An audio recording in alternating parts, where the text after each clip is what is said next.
Today we're going to talk motivation.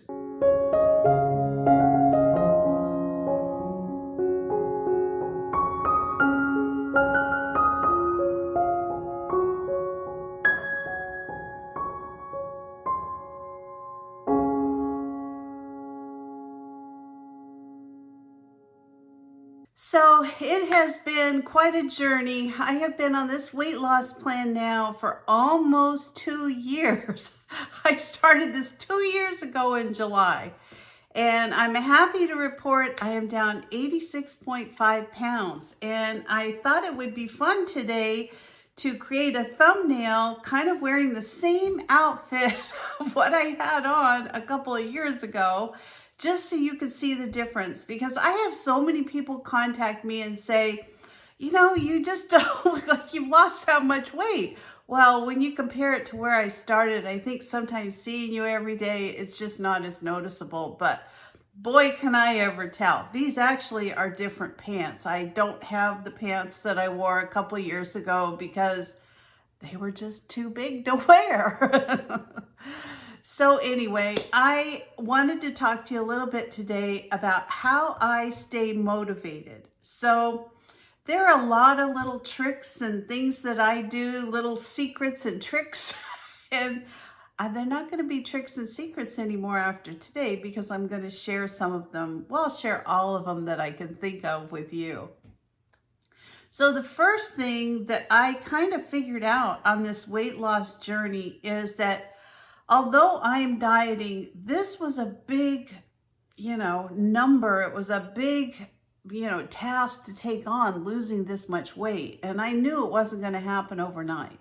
So I researched plans that I thought would work well and still be able to give me food that I enjoyed. I mean, I'll be honest, I love to eat. It's probably my favorite pastime, as you could tell from the before photo. I love to eat. I love desserts. I love sugar. I love barbecue. I love roast beef with lots of gravy and potatoes. I love food. I love Cracker Barrel. So what I did was I kind of researched different programs. I tried a couple that just didn't work for me. They just weren't the kind of food that I enjoyed until I found a program called Trim Healthy Mama. Now, Trim Healthy Mama is kind of an interesting program because the concept behind that is it's kind of complex when you first start learning it. But once you do, you realize if you separate fats from carbohydrates at your meals, doesn't mean you can't have them both throughout the day, but if you separate them, somehow it helps your body to burn those carbs, burn the fat, different kinds of things. And so I found I could still have things like lasagna and spaghetti and meatloaf and all the foods I really like. Now, I will be completely honest. My spaghetti consists of a spaghetti squash. I don't really eat pasta anymore. And I also, when I'm having something like lasagna, I don't put in the lasagna noodles. I mean, I have made a lot of changes. My meatloaf isn't filled with breadcrumbs. I do a lot of air frying, things like that. And this program really has worked for me. This is the starter book that I started with. This is all I had in the very beginning of this program. It gives you basically 50 of their most popular diet items. And I loved it. When I started looking through like the pictures of the food, and you know what? When I make them, they're just as good. Look at that. They're just as good as when I see them in the pictures. Those are what I'm eating, and that's really the kind of food that I enjoy. I love like casseroles and waffles and that type of thing. Now, there's still a lot of vegetables. You're substituting a lot of different things on this program, but I don't feel deprived. So I think the number one thing for motivation, number one, above everything else, is to find what you like to eat and figure out how to cook it at a calorie deficit. So Maybe yours isn't Trim Healthy Mama. Maybe you prefer something completely different. I don't know. We're all different people, but this program really worked for me. And the second thing that I do, which I started about 3/4 of the way into the program, I didn't do it in the beginning. I pretty much followed Trim Healthy Mama. But now, in addition to following their program, I also count my macros. So all macros are calculating your protein, your fat, your carbohydrates, and I count my calories. So I have all those different things that I follow every day to help me lose weight. So my calorie is 1,400 calories max. Sometimes I go below it, sometimes I'm right on that 1,400 number. My fats are anywhere between 30 to 40, again, depending on what I'm making.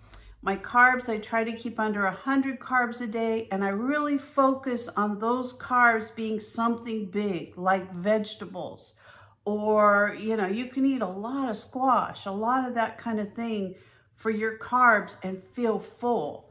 And then, of course, your protein, which protein's so important. It helps build your muscles, it feeds your cells, it helps you feel satiated so you're not as hungry. So protein is really a big one. I give myself 140 grams of protein a day. Now, my goal is to lengthen my life if I can, but that's not my ultimate goal. My ultimate goal is to feel better throughout the rest of my life. Now, in the past, I suffered with what I thought was really severe arthritis. I do have a lot of back problems. That's a reality. I have a lot of herniated discs. I have like 4 herniated discs in my neck. I had one of them rupture several years ago. I was incapacitated for like 3 months. It was just one of the worst things I ever went through. And so I had knee surgery a few years ago. I had total knee replacement on my right knee. I'm going to link that playlist in case any of you either considering it or have had it done, need to redo it. I had amazing recovery from it and full use of my knee. But through that process, I had a very difficult time a couple years before that. Not only was I overweight, I was somewhat depressed just because I was in so much pain all the time. And when I started to heal and feel better and made up my mind I was going to lose weight, I realized, you know what? I'm getting my strength back. I'm getting my range of motion back. I'm not in all this pain. So as a result of trying to heal my knee and get better that way, my whole body started to feel better. And what I came to a aha moment is that I realized a lot of what I thought was arthritis, I believe in my heart was muscle atrophy. I just was not moving. I was sitting and I was eating and I was like in this vicious cycle. And the worse I felt, the more I did all those negative things. And once I started losing weight, I also, over the last year, started an exercise program. I actually hired a personal trainer because I've really never exercised since high school. And I didn't want to get hurt. So for the time being, I have a trainer. I don't know how long that will last. I think I'm probably at a point I could start doing this on my own and not get hurt. So I'm thinking probably over the next 3 to 6 months, I'll be weaning myself off of the trainer, but I don't know. I enjoy having them. And anyways, throughout that process, I realized that a lot of these aches and pains and backaches and all this kind of stuff, it wasn't really arthritis. And yeah, I do have some issues, but a lot of that was just not moving and being so overweight. So I'm close to that 100-pound mark. I'm like only 13.5 pounds away from losing 100 pounds. I mean, I think of 100 pounds. I mean, that's a lot of weight.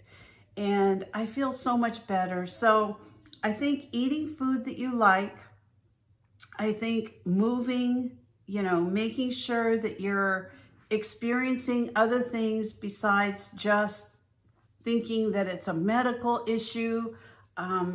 A lot of times it's a not moving issue. It's a too fat issue, which is what I had. And so anyway, those are two of the big ones for me. It's been quite a journey. It's actually been a much more positive process than I ever thought. I'm not taking GLP-1s. I know it's been successful for some people. My fear after talking to my doctor was that they just haven't been on the market long enough for weight loss. So one of the things I started doing was researching foods that help create more natural GLP-1s in your body. I'm actually going to do a video on that in the next week or two, but you know, you can create more GLP-1s through exercise, through diet, through all kinds of things. So that's been a lot of my motivation. And of course, if you look at the before and after pictures, I just think that that kind of speaks for itself. I mean, that is a motivation in and of itself. Being able to go from these large sizes now, my sizes are a lot smaller. I can't wear the bathing suits I wore last summer. I'm going to have to get a new bathing suit. Boo-hoo. And so, I don't know, I just feel better about everything in general. And I think some of that is moving more. I think there's more endorphins going on up here in the old noodle. So anyway, that's what I have to say about motivation. I think there's lots more things that motivate, you know, other people. Those are just a couple of things that motivate me. So I hope you enjoyed this video today. I hope that it inspired you some way to find a diet that works for you. If you're interested in the Trim Healthy Mama, I'm going to link some of the books that have helped me tremendously. Along with the starter book, there's also the 2 cookbooks that I have used, and these are like dog-eared. I have certain recipes that I cook all the time that long after I lose weight, I plan on using a lot of these recipes because I just like them. And they have a new book that just came out called The 7 Skills to Lasting Health. They just sent this to me yesterday from Trim Healthy Mama as a little thank you for doing all these videos. I didn't plan on having anything from them. I just did the videos because it's a plan that worked for me. But anyway, it's been a lot of fun, and I hope that you'll find whatever it is that you need in your life to motivate you, that you can either start a diet, continue to stay on your path, or maybe just maintain your weight. So anyway, if you're not a subscriber, please consider subscribing to my channel. Give me a like, a thumbs up, or ring that bell for future notifications, and I'll see you next time. Bye-bye.